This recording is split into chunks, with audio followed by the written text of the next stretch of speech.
సమాధానమే లేదండి. నిరంతరం మనస్సులో నమశివాయ నమశివాయ నమశివాయ అనే పంచాక్షర మంత్రం నడుస్తూ ఉండాలి.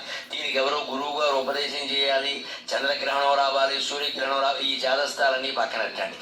మనస్సును మించినటువంటి తీర్థం లేదు, శరీరాన్ని మించినటువంటి క్షేత్రం లేదు, అంతరాత్మను మించినటువంటి గురువు లేడు, జీవితాన్ని మించిన గ్రంథం లేదు. అందరికీ ఇదే ఉపదేశం అనుకోండి. హాయిగా నమశివాయ నమశివాయ నమశివాయ. రాత్రి పడుకున్నా సరే నిద్ర పట్టకపోతే నమశివాయ శివాయ. అన్నం తింటుంటే నమశివాయ. ఎవరన్నా కనపడితే పలకరింపు కూడా నమశివాయ. మీరు ఫోన్ ఎత్తి మాట్లాడవలసి వస్తే నమశివాయ.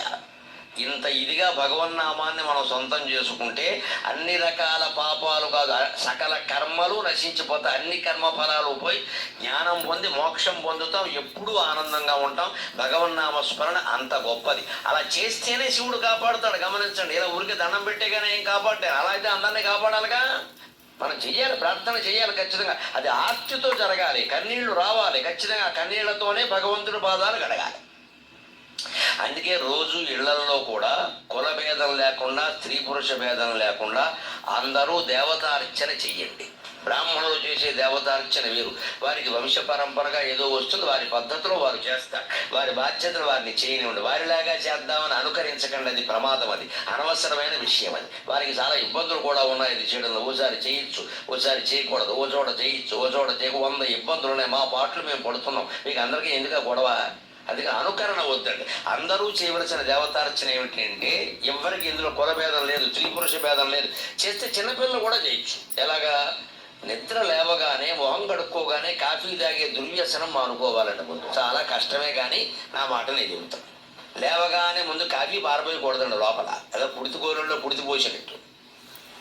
మొహం కడుక్కోగానే చేయవలసిన పని. బ్రాహ్మణులు చేసే దేవతార్చన వేరు. వారికి వంశ పరంపరగా ఏదో వస్తుంది, వారి పద్ధతిలో వారు చేస్తారు. వారి బాధ్యతలు వారిని చేయనివ్వండి. వారిలాగా చేద్దామని అనుకరించకండి, అది ప్రమాదం, అది అనవసరమైన విషయం. అది వారికి చాలా ఇబ్బందులు కూడా ఉన్నాయి ఇది చేయడంలో. ఓసారి చేయొచ్చు, ఓసారి చేయకూడదు, ఓ చోట చేయొచ్చు, ఓ చోట చేయకు. 100 ఇబ్బందులు ఉన్నాయి. మా పాటలు మేము పడుతున్నాం, మీకు అందరికీ ఎందుకు గొడవ? అందుకే అనుకరణ వద్దండి. అందరూ చేయవలసిన దేవతార్చన ఏమిటి అంటే, ఎవరికి ఇందులో కుల భేదం లేదు, స్త్రీ పురుష భేదం లేదు. చేస్తే చిన్నపిల్లలు కూడా చేయొచ్చు. ఎలాగా? నిద్ర లేవగానే మొహం కడుక్కోగానే కాఫీ తాగే దుర్వ్యసనం మానుకోవాలండి. ముందు చాలా కష్టమే, కానీ నా మాట నేను చెబుతాను. లేవగానే ముందు కాఫీ పారబోయకూడదండి లోపల. ఏదో కుడితికోరుల్లో కుడితిపోసినట్టు. మొహం కడుక్కోగానే చేయవలసిన పని